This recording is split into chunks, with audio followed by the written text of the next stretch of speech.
first tonight, new updates from Monday's officer-involved crash and shooting. Law enforcement officials from the Dayton Police Department, Trotwood PD, and Montgomery County Sheriff's Office providing updates this morning on that horrifying chain of events. Lydia Bice was at that news conference this morning. What's the latest on this tonight, Lydia? So the latest this evening is that a felonious assault charge was filed in Montgomery County Common Pleas Court this afternoon for the suspect in this case, who has now been identified as 54-year-old James Skirvin. Now, bond is set for him at $1.5 million. Now, both the Trotwood police officer that was involved in this incident and Skirvin remain in stable condition here at Miami Valley Hospital that you see behind me. The name of that Trotwood police officer has not yet been released, but today Trotwood Police Chief Eric Wilson told us that he sustained non-life-threatening injuries and that the whole department is hoping for a speedy recovery.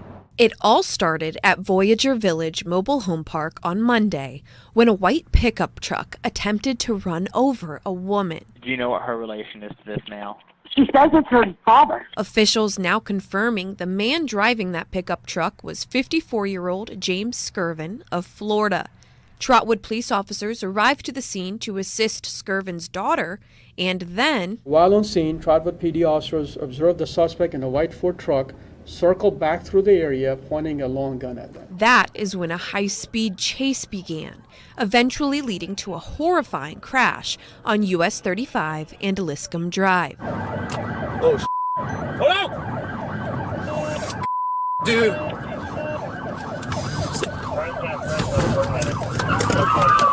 Skirvin doesn't have a criminal history here in the area, but we did find that he was arrested in northern Kentucky 3 different times between 1998 and 2001. And now, Monday's incident is raising questions about his mental health. He's wanting suicide by cop. He's wanting suicide by cop. This is coming from his brother. And I know you said the suspect didn't have any local criminal history. What about history of mental illness or anything? Do we know? I don't have any information on that. In total, 7 Dayton police officers, 4 Trotwood police officers, and 2 Montgomery County Sheriff's Office deputies fired shots during this incident. But you can see in the videos that shots were still taken, even though a Trotwood police cruiser was in the line of fire. Why open fire so many times at the suspect when an officer was trapped in the vehicle underneath his truck? Part of the criminal investigations that BCI will determine, and then when we get the investigation in our hands administratively, we will determine that at that time. And now, Trotwood police are focusing on one thing. Our officers' injuries are non-life-threatening at this time. But, you know, nobody's promised tomorrow, and he's in stable condition, and we're hoping for a speedy recovery with him. So again, this afternoon, a felonious assault charge was filed in the Montgomery County Common Pleas Court for Skirvin, and that's for that initial call at the mobile home park in Trotwood. It's still unknown what additional charges he may face at this time. Back to you. Lydia, thank you. Now let's give you a live look tonight from our Eco Plumber Skycam and send it out to Chief Meteorologist Natalie Walters. Well, it's cold out here, of course, but even colder air is going to be on the way, and our next weather maker is going to be bringing us another round of rain, wind, and snow. We even have a couple of snowflakes out here right now, look like snow pellets at this time. But just some light precipitation is what we're expecting this evening. But I mentioned our next weather maker. We have some very active weather in the forecast. So another round of rain, wind, and snow arriving by Friday. Saturday, we're tracking some light snow showers. The wind will continue on for us. We're talking some pretty strong wind gusts Friday into Saturday. And then you have probably heard a little talk of that very cold air. Bitterly cold Arctic air takes over next week. And we're talking about the coldest air of the season thus far. 30s across the area right now. We're at 33 in Dayton, 33 in Troy. We do have a little wintry mix around the area currently, but heading through the rest of this evening, mainly cloudy, waking up around freezing. I'll be tracking that next weather maker and what we're expecting. Time it all out for you in just a bit. The Ohio House overriding Governor Mike DeWine's veto of the controversial bill impacting gender-affirming care for minors in the state. The vote coming down within the past hour. House Bill 68, also known as the SAFE Act, would ban gender-affirming care for minors and prevent transgender youth from playing in women's sports. Supporters of that bill called the governor's veto an error, saying the bill was constructed to protect kids. Those who support the governor's veto called today a dark day, say it is an attack on the rights of Ohio families. I am speaking to the thousands of Ohio citizens who reached out to share their personal, private stories in order to keep an overreaching government out of their health care and to prevent the state from stripping them of their parental rights and bodily autonomy. Veto overrides remind the governor that legislative power will always remain in the General Assembly. He must work with the legislators during the process to enhance legislation for the good of all Ohioans. There are substantial portions of this bill that the governor didn't even consider. Now, Governor DeWine is standing by his veto of the bill, saying it would save lives. In a statement, DeWine says, quote, "I continue to believe it is in the best interests of children for these medical decisions to be made by the child's parents and not by the government." And tonight, after that override in the state's capital, state lawmakers, they are reacting, at least following it all from the Now Desk. Who's talking about this now? Yeah, Adam, there's actually a lot of local lawmakers, or state lawmakers, I should say, who are reacting right now. Secretary of State Frank LaRose, also candidate for U.S. Senate, talking tonight, saying we cannot in good conscience allow children to be subjected to irreversible medical procedures. It is not safe or fair to allow boys to play girls' sports. A majority of Ohioans agree with these common sense principles. Also, this is the Allison Russo. She is actually the House Minority Leader for the Ohio House here. She says HB 68's veto override and governor's executive order make it virtually impossible for Ohioans to access care and make their own medical decisions with their doctors. These bans targeting LGBTQ plus individuals will endanger the lives of children.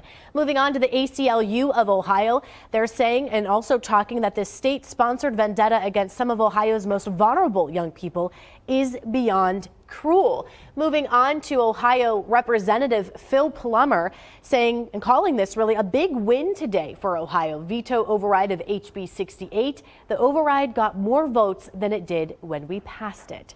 Adam, back to you. Today, the Ohio House Higher Education Committee reviewed the state's bathroom bill as it undergoes some changes. The bill would require K-12 schools to designate single-gender bathrooms for biological male and female students. Among the changes discussed today would be changing the definition of biological sex to align with other state house bills like the SAFE Act, which relies on a person's official birth record. Now, the bill's sponsors have said this legislation would protect kids. This affects all kids. The safest place for a young woman who is confused about her gender is not to go into the men's locker room. The safest place for young women in college is not to have a man who's confused about his identity come in and watch them, as I heard from Riley Gaines, change into their bathing suits. Now, no vote or further public testimony on this bill is expected to happen this week. New bipartisan legislation tonight for Dayton to become the permanent home of the National VA History Center. Senators J.D. Vance and Sherrod Brown, along with Congressman Mike Turner and Greg Landsman, just introduced the bill. The center would preserve VA-related artifacts, records, and historic materials. Now, we sat down today with Senator Sherrod Brown on why he believes this center should be in Dayton. They save lives. They know how to treat veterans. And I want to honor the history of the VA so people really understand. Because some members of Congress want to privatize the VA and undermine what it stood for. The more we understand its history, the more the American public will say, no, we're not going to privatize. We want the VA there to serve veterans, where their only function is to serve veterans. Brown says at any given time, the VA serves 7 million veterans around the country. And in a statement, Senator J.D. Vance says, quote, "This institution is steeped in incredible history, and I am proud to sponsor legislation to honor the crucial role the Department of Veterans Affairs and its predecessors have played for over a century in providing the care for our veterans need." Well, with the new year comes renewed energy to fight hunger in the Miami Valley, and that's why we're teaming up with 3 local food pantries and other local organizations to fight child hunger with the Super Bowl of Caring campaign. Jenna Lee Borg found out why this initiative is so important. Jenna Lee. Adam, The Super Bowl of Caring is to raise awareness about childhood hunger while collecting donations. I spoke with the Food Bank, Inc., who serves Montgomery, Greene, and Preble counties. I was told 16.6% of children in those counties identify as food insecure. While people are gearing up for the big game in February, a different kind of Super Bowl will be going on in the Miami Valley. Super Bowl of Caring is a month-long campaign to fight child hunger that ends on February 12th, right after Super Bowl weekend. The Chief Development Officer at the food bank says this time of year is critical. This time of year too, after we leave the holiday season, when we do the bulk of our fundraising and the bulk of our food raising, we really kind of start to taper off in donations. And so having this campaign, of course, in February really helps bolster things for the spring for us. Truesdale says if the child is food insecure, usually the family is also food insecure, and they are seeing families of all sizes that are needing help right now. You can find out how to help by going to our website, Dayton247now.com. Back to you. And like Jenny mentioned, our partners will be accepting food and monetary donations throughout the area. Those donations will then be distributed to 3 local organizations, the Food Bank, For Love of Children, or Flock, and the House of Bread. You can contribute by taking out your phone, scanning the QR code on your screen there, and you can make a donation. That donation drive ends February 12th. A new survey shows 40% of employers don't want to hire Gen Z. Coming up, a look at why this may be the case. And bitterly cold air is going to take over after we have a nice quiet Thursday first. That's coming up. You're watching Dayton 24/7 Now.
Weather Window, presented by the National Weather Desk. Maine is the latest victim of this week's major storm. Massive waves from the Atlantic poured into Old Orchard Beach, flooding many roads. There's also major flooding across Rhode Island today, triggering water rescues and evacuations. This video is from just southwest of Providence. And plenty of snow to plow in Nebraska. There was so much snow, part of I-80 was closed for about 24 hours. For more content like this, like the National Weather Desk on Facebook.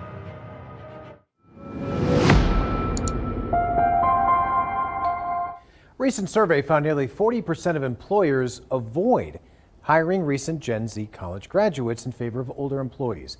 Janae Bowens breaks down the generational conflict issues. Bryce Smith is nervous about getting a job after college as a freshman at the University of South Carolina upstate, and he wants to be a dentist. 110%, yes, I am. His anxiety increased after hearing about a recent survey from Intelligent.com, which shows 38% of employers avoid hiring recent Gen Z college graduates in favor of older employees. And nearly half of the employers have had to fire a recent college graduate. It's kind of nerve-wracking because it's kind of like you get a college education and then you expect to immediately get a job afterwards.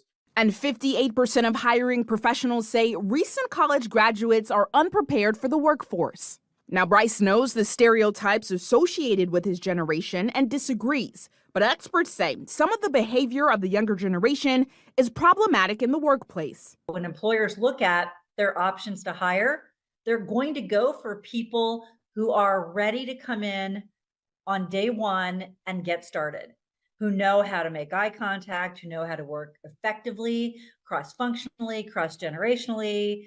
Julie Bauke is an HR professional, and she's the founder and chief career strategist with the Bauke Group.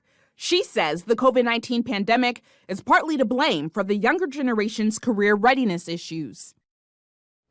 That was Janae Bowens reporting. All right, so let's talk about weather. We've been dealing with the rain all week, and now we get to look forward to this weekend where it sounds like another one's on its way. Yeah, big changes on the way. So we're going to enjoy a quieter one tomorrow before we start to see some more active weather make its way in. Today has just been cold and cloudy. We started out with a little messy start. We even have a little wintry precipitation out there right now. Very light, not even showing up on radar. But cloud cover sticking around with us. Back off to our west is our next weather maker. So this is actually moving on shore right now. So once we get better sample of what is actually happening currently, we will start to have a better idea of what we're expecting into this weekend, especially Friday into Saturday, and then starting off next week, we have some active weather too. For tomorrow morning, though, we do have a quick disturbance that could bring a couple of snow showers for our northern counties early into the morning hours, but Thursday mainly quiet. Temperatures will be in the mid to upper 30s. I'm thinking even lower 40s for our Thursday afternoon. By Friday, our next weather maker moves in. So there is the potential for the leading edge of this to have a little wintry mix to some snow before it all transitions to rain. Temps will get back up well into the 40s for our Friday afternoon. Another good soaking rain for our region before colder air starts to slide in, bringing us scattered snow showers heading into our early Saturday morning. It's going to be windy as well. Bitterly cold air is going to take over. I'm going to talk more about that coming up in a bit. A story now from our partners at the Dayton Business Journal. A Chicago-based company is expanding its Dayton area presence, doubling its current space. Milton Industries Incorporated has outgrown its 25,000 square foot building in Dayton. The company will now occupy a 53,000 square foot facility. Now, with this expansion over the next few years, dozens of jobs are expected to be added. So we got more information if you'd like to read about it at Dayton247now.com. This story and others like it, they are under the Dayton Business Journal heading in the News tab. Much of the Midwest and Northeast hit by storms yesterday. Many areas seeing high levels of snow or rain. Rebecca Kopelman gives us a look at the high volume of snow Cedar Rapids, Iowa saw. We've had quite the change to a blast of winter that will continue. We had the second warmest December on record here in Cedar Rapids, and then ended up with 10 to 15 inches of snow falling across eastern Iowa early this week. And here in Cedar Rapids, there have been a lot of 10 to 12 inch amounts, not something that we see every year or even every decade around here. And this snow stuck to everything, leading to sagging trees and power lines sticking to homes. And it's not going anywhere anywhere, as we have another chance for snow on Wednesday, some lighter snow at least, but another more impactful storm could bring heavy snowfall and blowing snow on Friday, and then we will get whipped with some Arctic air as we head into the weekend, and temperatures could stay below zero for quite some time. In Cedar Rapids, I'm meteorologist Rebecca Kopelman.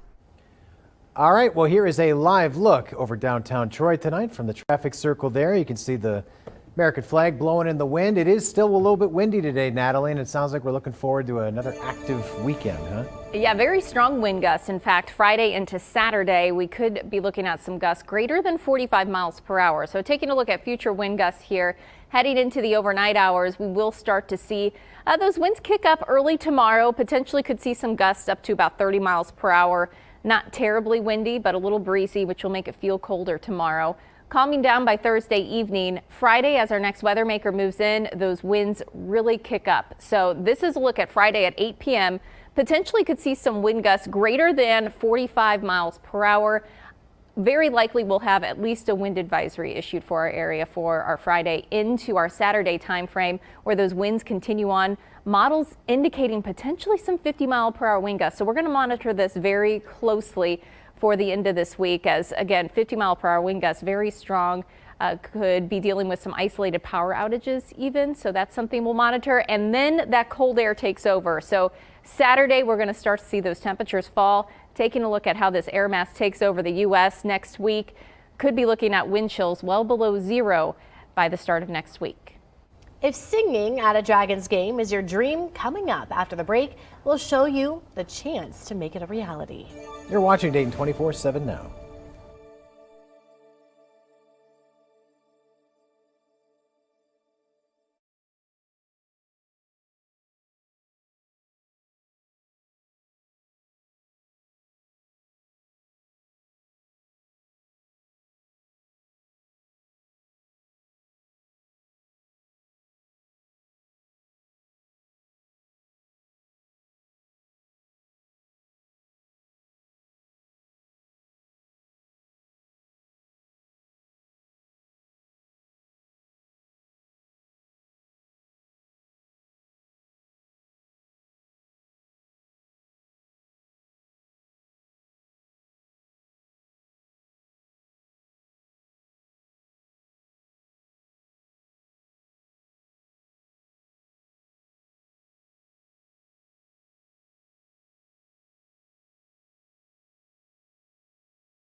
The Dayton 24/7 Now News app, brought to you by the Jeff Schmidt Auto Group. If you've ever wanted to sing the national anthem at a Dragons game, well, now is your chance. Nathan Edwards shows us how you can submit an audition for this coming season. If you've got golden pipes, la la la la la, probably better than mine, you can sing the national anthem at the Dayton Dragons games this spring. They're holding tryouts. The grand prize winner will be singing at opening day on April 5th. Now, the deal is you have to get a video shot of you singing the national anthem, and you want to do it landscape, have good audio, sing the whole national anthem, and you could submit your video here on the Dayton Dragons website, and you might be chosen to sing at a different game throughout the year. So you have until February 16th to get your videos submitted. Best of luck to you, and hopefully you have a better voice than I do. Oh, say, can you see? At least I tried. Back to you guys. I don't know, that's better than mine, that's for sure. Well, hey, heading into these next couple of days, temperature-wise will be near normal to even slightly above normal for this time of the year, especially by Friday with our highs back into the mid-40s. But then the bottom drops out. So 27 is our high on Saturday. That's the start of the day. Highs only in the teens as we look into next week, back up to maybe 20 by next Wednesday.